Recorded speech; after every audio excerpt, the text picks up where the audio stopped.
Oke, hello viewers. Oke, halo guys, balik lagi sama gua, Rifki Hadian. Dan di video kemarin aku udah ngasih tahu 9 indikator yang dilihat dari SNMPTN. Dalam video kali ini aku mau menjelaskan mengenai gimana caranya memaksimalkan SNMPTN kalian sehingga kalian bisa keterima di jurusan yang kalian inginkan. Kenapa ini penting? Karena menurut aku belum banyak yang tahu seperti apa mekanismenya. Dari daerah mana aja yang banyak diterima, anak IPA bisa linjur ke IPS atau enggak. Di video kali ini aku bakal bahas itu semua. Oke, so ini dia tips-tips untuk memaksimalkan SNMPTN kalian sehingga kalian bisa lolos di jalur SNMPTN yang kalian inginkan. Yang pertama, kalian udah harus tahu kalian pengen masuk jurusan apa. Tentukan jurusan yang kalian inginkan dari sekarang. Contoh misalnya aku mau teknik kimia. Coba dilihat nilai fisikanya bagus nggak? Nilai kimianya bagus nggak? Kenapa? Karena menurut aku di teknik kimia, bobot fisika dan kimia itu lumayan diperhitungkan. Oke? Kalau emang kalian mau masuk sastra, kalian mau masuk FIB, Fakultas Ilmu Budaya, Sastra Indonesia. Coba dilihat bahasa Indonesianya bagus nggak? Bahasa Inggrisnya bagus nggak? Karena kemampuan bahasalah yang menurut aku akan lebih dilihat ketika kalian memilih jurusan FIB. Jadi kalian jangan melihat dari segi rata-ratanya aja, tapi lihat dari setiap mata pelajaran yang kalian punya, di mana di mata pelajaran yang ada apakah udah bagus atau enggak, sesuaikan dengan jurusan yang kalian pilih. Yang kedua, coba lihat di sekolah kalian ada alumni nggak yang lulus ke jurusan tersebut. Misalnya ada SMA X dan SMA Y. Tahun lalu, dua SMA ini masuk ke jurusan yang sama. Katakanlah misalnya Matematika UI. Oke, dengan nilai yang sama juga, katakanlah rata-rata dari kedua SMA ini 85. Tapi pada kenyataannya di SMA X itu IPK-nya lebih tinggi dibandingkan lulusan dari SMA Y. Padahal mereka mempunyai rata-rata nilai yang sama. Dari situlah kita bisa melihat suatu nilai di suatu SMA itu walaupun nilainya 85 tapi kemampuannya belum tentu sama. Oke, biasanya SMA-SMA yang udah banyak alumninya di PTN favorit, dia mempunyai kemampuan yang lebih baik walaupun nilainya sama. Jadi kalian harus perhatikan apakah ada alumni dari sekolah kalian atau enggak. Karena kalau udah ada track record terus alumni kalian juga bagus di PTN-nya, itu berarti akan memaksimalkan peluang kalian juga untuk bisa lulus di SNMPTN tersebut. Tapi kalau nggak ada nggak apa-apa, kalianlah yang membuka pintu untuk bisa membantu adik-adik kelas kalian nantinya. Yang ketiga, coba lihat peringkat nilai kalian dengan teman-teman kalian di sekolah. Kalian masuk ke peringkat berapa? Apakah ada orang-orang yang peringkatnya lebih tinggi dan dia ingin memilih jurusan yang kalian inginkan atau tidak? Kalau misalnya ada, aku saranin mendingan ganti jurusan. Kenapa? Karena kalau sama SMA-nya, asumsinya gurunya sama. Berarti mereka yang memiliki nilai lebih tinggi mempunyai kemampuan yang lebih baik atau lebih besar dibandingkan mereka yang memiliki nilai yang lebih rendah. Otomatis menurut aku, kalau ada orang-orang yang di atas kalian terus mau milih jurusan yang kalian inginkan, aku saranin coba pindah ke jurusan yang lain. Itu emang kalau kalian mau memaksimalkan ya. Cuman kalau kalian ngerasa bedanya tipis nih kak, coba lihat mata pelajaran yang kira-kira bobotnya lebih besar. Contoh misalnya tadi kalian mau teknik kimia, oh ternyata saingan kalian walaupun rata-ratanya lebih tinggi tapi nilai fisikanya lebih besar kalian.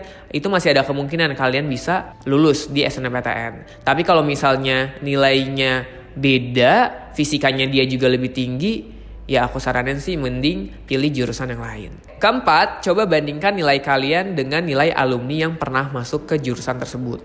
Misalnya walaupun kalian peringkat teratas nih, tapi dulu alumni kalian ternyata rata-ratanya lebih besar dan nilainya lebih baik. Berarti ada gap kan? Ada gap antara kalian dan nilai alumni kalian.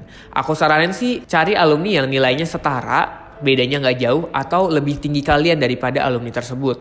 Kenapa? Kalau nilainya lebih tinggi kalian, kemungkinannya menurut aku juga akan lebih besar. Nah, yang kelima, ini yang penting banget menurut aku, kalian harus tahu data penerimaan SNMPTN di tahun lalu seperti apa. Sebenarnya aku udah pernah bilang di video-video aku yang sebelumnya, kalian bisa cek di website LTMPT, cuman dari kemarin pas aku buka emang lagi nggak bisa dibuka websitenya, cuman aku udah punya gambarannya. Misalnya aku mau bandingin antara manajemen Unpad sama manajemen UGM melalui SNMPTN. Ini juga menjawab pertanyaan apakah bisa lintas jurusan atau enggak ya. Teman-teman bisa lihat dulu di sini. Di sini udah ada data gambaran sebaran peminatnya seperti apa. Teman-teman bisa lihat dari jumlah pendaftar dari tahun 2014 sampai 2018, jumlah yang diterima berapa di bawahnya dan keketatannya berapa. Oke? Makin kecil persentasenya, makin ketat persaingannya. Nah, di sini juga ada persebaran jumlah siswa diterima berdasarkan jurusan.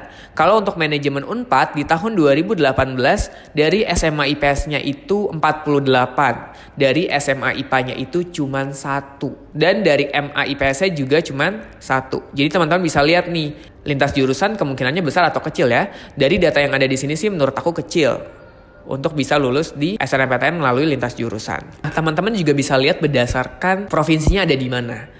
Karena yang tadi aku bilang ada beberapa PTN yang memang mengkuotakan untuk daerah asalnya atau luar daerah juga. Kalau di Unpad itu sebenarnya Unpad udah pernah bilang kalau dia memang mengambil lebih besar dari daerah asalnya sendiri atau Jawa Barat. Makanya teman-teman bisa lihat di Unpad itu yang paling banyak keterima adalah SMA dari Jawa Barat. Kalau teman-teman lihat dari Jawa Barat 40, DKI 6, dan Sumatera Barat 3. Oh, dari daerah asalku ada atau enggak ya? Kalau misalnya ada dan dari sekolah kalian, itu kemungkinan besar peluangnya lebih besar lagi teman-teman. Oke, makanya dari data persebaran ini teman-teman bisa lihat. Jadi misalnya ada nih SMA dari Jakarta dan SMA dari Jawa Barat misalnya. Nilai mereka sama, cuman emang beberapa PTN itu dia udah punya kuota dari daerah yang dia pilih. Oke, makanya di sini lebih banyak yang Jawa Barat ya dibandingkan yang lain. Di sini pun teman-teman bisa lihat persebaran datanya, trennya seperti apa, paling banyak pun dari Jawa Barat. Untuk manajemen Unpad ya. Oke, kalau manajemen UGM, coba teman-teman lihat, dia yang penerimaan IPA-nya lebih banyak, ada 6. Oke, di tahun 2018. Jadi kalau kalian anak IPA, terus mau lintas jurusan ngambil manajemen, aku saranin mending ngambil di UGM dibandingkan di Unpad. Kenapa? Karena porsinya itu menurut aku lebih besar di UGM dibandingkan di Unpad. Dari data yang ada ya. Terus dilihat juga jumlah siswa yang diterima berdasarkan provinsinya.